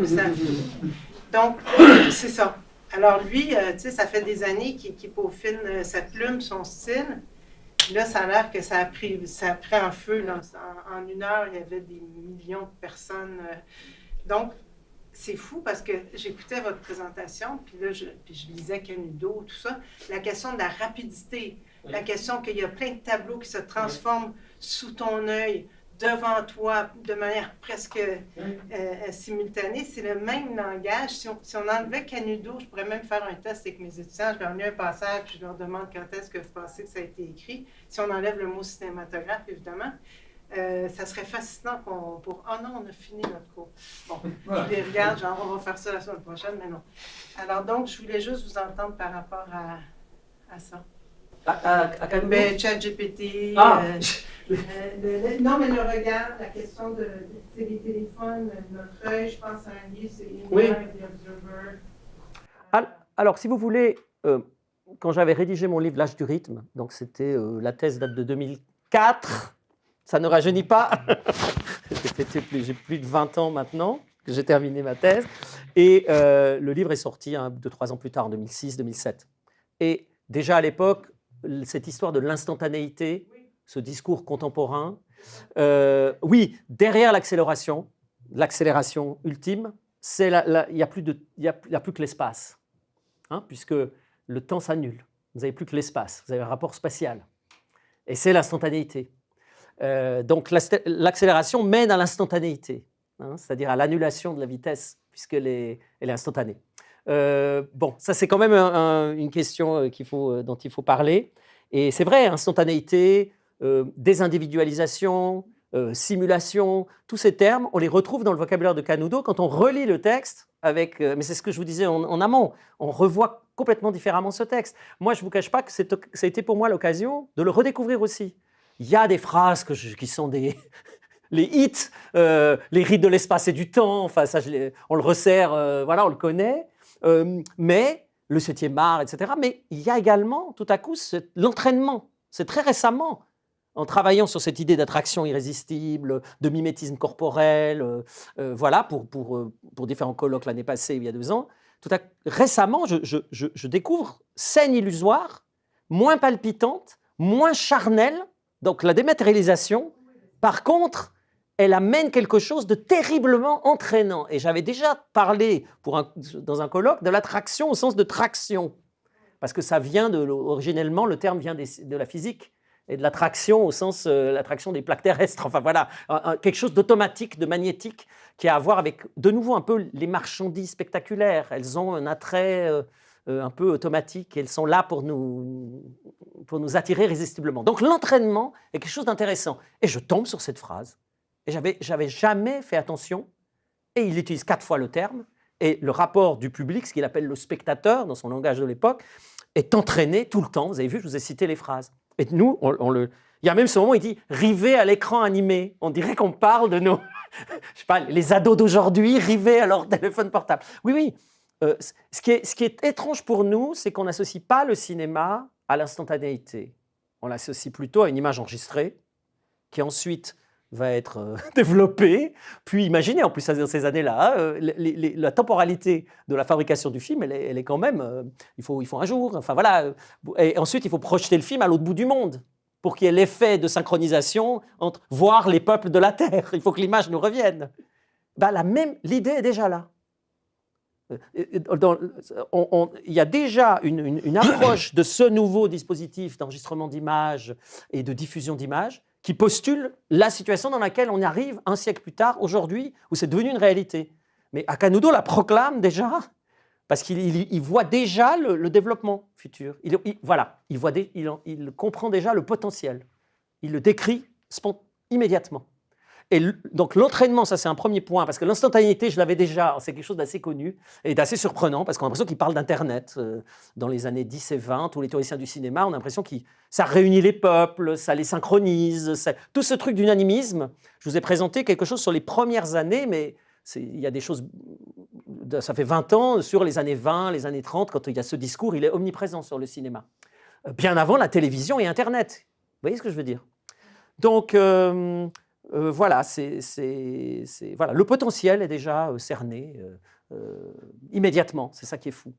Et la notion de vitesse, qu'on associe toujours à l'idée de l'accélération du montage dans les années 20, ou un peu plus récemment avec ce que vous dites dans votre projet, hein, le montage est aussi de plus en plus frénétique, etc. Bon, il faudrait observer, parce que dans certaines formes, la vitesse n'est pas toujours générée par le montage. On pourrait discuter ce point. Dans les jeux vidéo, ce n'est pas la vitesse du découpage de l'action qui crée le sentiment de frénésie. C'est plutôt quelque chose... On va plutôt vers des dispositifs où on a la caméra qui est plus... comment dire, la prise de vue est plus longue, mais elle est mobile. Le sentiment de vitesse et de précipitation, il peut venir des mouvements d'appareil, des informations visuelles à l'intérieur de l'image qui sont proliférantes. Et ça nous ramène à ce sentiment dès le début de voir ces films, voilà, l'arrivée d'un train avec tous ces personnages qui surgissent sur l'écran. Et pour le jeu vidéo, on peut penser aussi que c'est l'interaction, l'action, la réaction. Bien entendu, c'est très, c'est un dispositif dont je parle peu parce que je ne le connais pas bien. Bonjour. Santiago? Il y a une idée que je commence à développer, peut-être que c'est déjà développé par une autre personne quelque part, mais Isabelle vient de le synthétiser et ça renvoie à une autre dimension de ce qui est la vitesse ou la rapidité ou le rythme, qui est que dans un dispositif antérieur, quand on produisait un film, il y avait un point d'ancrage. Cet ancrage était que c'était produit à telle date, c'est apparu dans une salle à telle date. Ça devient un point d'ancrage public pour le discours public autour de ces images. Et les films deviennent alors une place où on développe nos propres discours dans la socialisation, dans plein d'autres domaines. La différence que je vois maintenant avec ce qu'elle propose, c'est qu'il va y avoir une génération d'images qui sont juste non contrôlées, juste par tous les sens. Donc, mettons le cas de Miyazaki. Dans une heure, il va y avoir 1000 versions de Miyazaki différentes.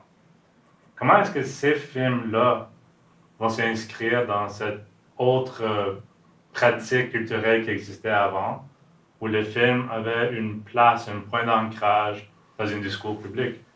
Si chaque personne va voir son propre film dorénavant, produit par les IA, comment est-ce que ça va se connecter à ce discours public qui, pour le moment, est un facteur important dans notre culture cinématographique et comment ça opère à l'intérieur d'une société? Oui, ça me fait penser quand même des images sans auteur, des images qui ne font que piquer un motif, le pirater, le reproduire, se l'approprier et en faire une nouvelle version. C'était la logique des premiers studios de cinéma qui repiquaient le motif de la poursuite, le motif de la... Je veux dire, les idées circulaient d'un film à l'autre, sans autorialité du tout, puisque personne ne signait ces images. Le but était simplement d'en produire une version le plus rapidement possible, des films tournés chaque semaine. Alors évidemment, ça n'a pas les proportions complètement folles de ce que tu décris, mais il y a quand même quelque chose dans les premières images cinématographiques d'une prolifération de motifs qui sont, vous voyez ce que je veux dire, repris, retravaillés, balancés dans un espace. Ensuite, les copies circulent, elles sont prises par des forains, on les retrouve à gauche, à droite. Pourquoi pas imaginer, comme pour la multiplication des dispositifs audiovisuels qu'on a aujourd'hui et où le cinéma est de moins en moins central, dans ces premières années, il y a aussi cette espèce de motifs, de génération systématique de motifs dans tous les sens. Et c'était la logique des studios. Et des premières firmes cinématographiques, d'édition cinématographique, si je suis précis. Mais c'est évidemment une comparaison qu'il faudrait nuancer, puisqu'on n'a pas du tout le même... par exemple, là, ce qui a changé. C'est pour ça que, pour moi, vraiment, le numérique, déjà, bon... C'est un terme, c'est un peu impropre de l'essentialiser comme ça, le numérique, ça ne veut rien dire. Mais la transition numérique il y a quelques années, je le dis bien, ce n'est pas tellement dans le langage fondamental des fictions et qu'on a eu vraiment des modifications, c'est dans ce type de rapport des individus aux images, à leur portabilité, à la manière de les consommer, à la manière maintenant depuis plusieurs années, de les créer, de les faire circuler. Et on voit bien d'ailleurs que là, on est dans un domaine où la notion d'art, elle n'intervient pas. Ou alors elle intervient dans un second temps. Donc voilà, je ne sais pas si j'ai répondu, c'est une question complexe, mais... Juste parce qu'il faut se projeter dans quelques années. Oui. Ça va être quoi le rapport à ces images qui circulent? S'ils ne sont pas ancrés de la manière qu'on les habituait, on peut parler de ça maintenant. Parce que quand on parle des films connus, on présume un partage de ces films publics. C'est ample. Maintenant, si on parle d'une machine qui génère à une puissance et une échelle incroyable des films qui sont adaptés à des petites caractéristiques et des intérêts de chaque personne, bien, on perd cette connexion publique qu'un film génère. Oui. Par la voie d'être ancré dans une place donnée, Donc, anyway, juste, je commence à réfléchir moi-même sur ces questions, donc je me pose la question. Mais les dispositifs sont aussi des dispositifs sociaux, c'est-à-dire le spectacle. Il y a des images qui sont liées à des modes spectaculaires, à des types de spectacles, à des dispositifs. Les images, certaines images ont certaines fonctions, d'autres images ont d'autres fonctions, etc. Donc, tu vois, ça concernera un certain type d'images, les images homemade, mais aussi des images piratées, retravaillées. Bon. Je fais mini commentaire. 1 seconde. Les images de ce matin ou d'hier soir avaient une signature d'auteur. Les gens, ils ont fait des trucs à la manière des Simpsons, à la manière de Miyazaki, merci. Donc là, il y a une signature octoriale qui est reconnue et reprise. Donc, c'est pas comme des mimes ou des... enfin, il y avait un cours sur les mimes ce matin. Mais oui, mais sous un mode d'appropriation. Ben, complètement. Et qui se réfère à l'auteur ou à l'autrice des images. Puis qui ne sont pas payés. J'ai bien aimé la question de Santiago. Je vais essayer de voir comment on peut réfléchir à la chose suivante. Quels sont ceux qui ont vu Star Wars? Levez la main. OK. Quels sont ceux qui ont vu Mon dernier biscuit? Ben, c'est le dernier TikTok que j'ai vu. Mon dernier biscuit? Personne. OK. Donc, en fait, on passe de l'ère de l'immersion, je pense, à l'ère de la submersion. Tu as utilisé le mot prolifération. Oui. Moi, je dis TikTok, puis j'ai inventé un titre parce que je pense que je n'ai jamais vu un TikTok de ma vie, ce qui est, bon, j'exagère, mais qui suit la production TikTok? Parce qu'on est à l'ère aussi du clip. Appelons ça un clip, sans que ce soit un vidéoclip, là, mais le clip. On est dans la multiplication des pains, des clips, l'immersion par la submersion. Et je ne sais pas, il y a 2 jeunes de la même génération vont pouvoir parler des mêmes clips, mettons, mais dès qu'il va y avoir 1 an de différence ou 2 ans de différence, peut-être qu'ils ne pourront plus avoir de discours commun puis dire, regarde, moi j'ai vu ça, toi tu as vu ça, on peut en parler. Alors, je pense que ça, c'est une fragmentation aussi, je pense, des individus. Alors, moi, ma question porterait sur l'automate. Oui. L'automate, quand on pense à la généalogie de l'IA, oui, on peut peut-être, dans une certaine manière, faire reculer ça jusqu'à l'automate. L'automate qui est un peu, comment dire, une figure négligée de nos réflexions contemporaines, je trouve, et qui il est intéressant parce qu'il est inanimé, fixe, animé, inanimé, fixe, bon, etc. Et il y a un automatisme, et le nombre de fois où on a dit automatique aujourd'hui, alors qu'on a vu une mention dans un extrait d'un journal de l'automate. Je ne sais pas si tu peux... puis tu peux très bien dire, je ne peux pas le faire, je ne veux pas le faire, puis je ne veux pas que tu parles durant 20 minutes. On achève. Puis il reste une question, celle d'Anna. Est-ce que tu peux essayer de voir si tu peux traverser le siècle que tu nous as fait traverser, le siècle et demi, pour faire un lien ou retrouver l'automatisme des machines d'aujourd'hui avec l'IA et l'automate originel, disons? Comme le texte d'Akanudo le montre, avec son insistance sur l'horlogerie, la précision extrême, on voit bien que derrière, il y a l'automate. Par ailleurs, on voit bien aussi que le cinéma a tout de suite été placé. Il est une machine automatique, en fait. Il y a évidemment Edison, la poupée. Edison, la société commercialisait également des poupées parlantes, c'est bien connu. Voilà. Je vous incite, pour aller rapidement, à lire un livre qui va sortir, édité par Mireille Berton et Stéphane Tralango. Moi, j'ai fait un article sur les danseuses, les figures de la danse et la danseuse notamment, qui va bientôt sortir aux presses du Septentrion. Donc, mais c'est effectivement une des généalogies possibles, c'est de remonter à l'automate, Vaucaison, les automates, voilà, tous ces dispositifs d'enchaînement horloger, sont une des généalogies fondamentales, oui, pour penser le cinéma et les formes qu'il prend aujourd'hui. D'autant que l'IA se prend parfois pour le grand horloger. Non, le grand horloger, Dieu. Ah oui, c'est ça. Bon, C'est de là que vient l'expression grandimagie aussi. Je suis étonné que personne m'ait parlé de la différence entre rythme et algorithme. C'est marrant qu'on n'en parle jamais. Ben moi, Parce je pourrais que- te dire que j'ai fait le jeu de mots il y a très longtemps. Oui. Dans un article. Non, parce il remonte à une racine qui Mais n'est pas exactement la même. L'un, c'est le nombre, l'autre, c'est l'ordonnance du temps, le fait de fluer, de couler, rythme. Mais quelque part, les deux renvoient à l'idée d'ordre.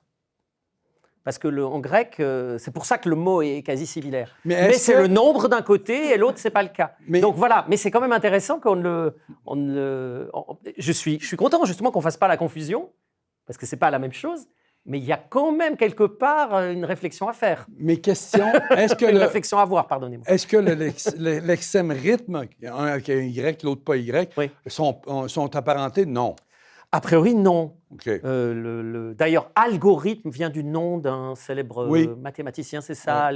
Voilà. Mais la base grecque, le ertm, il y a le rtm, ce truc-là, qui se retrouve dans les deux, je crois, mais là, il faudra se tourner vers des spécialistes de la question, renvoie à l'idée de l'ordonnance, l'ordre, quelque chose de cet ordre. Un principe d'ordonnance. Il faudra aussi se poser la question sur la fameuse disparition du H.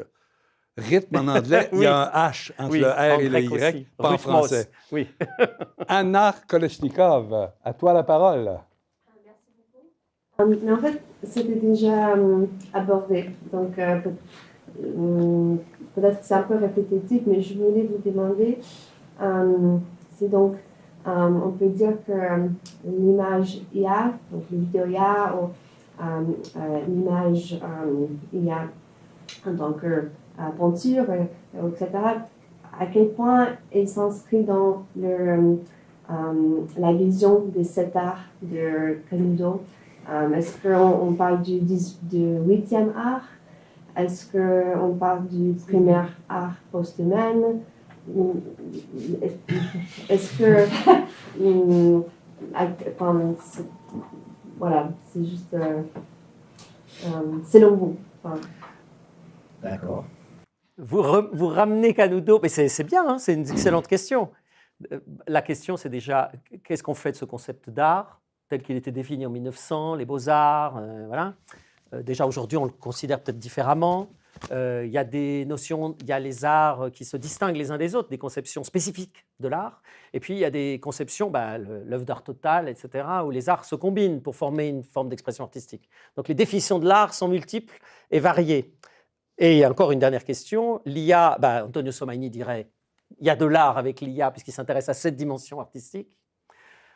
Et donc, mais je ne sais pas où en est la classification pour pouvoir répondre à votre question. Si vraiment c'était une question qu'on se posait, si on voulait continuer ou reprendre la classification numérotée des arts, vous avez vu que c'était le 6e, puis après le 7e chez lui.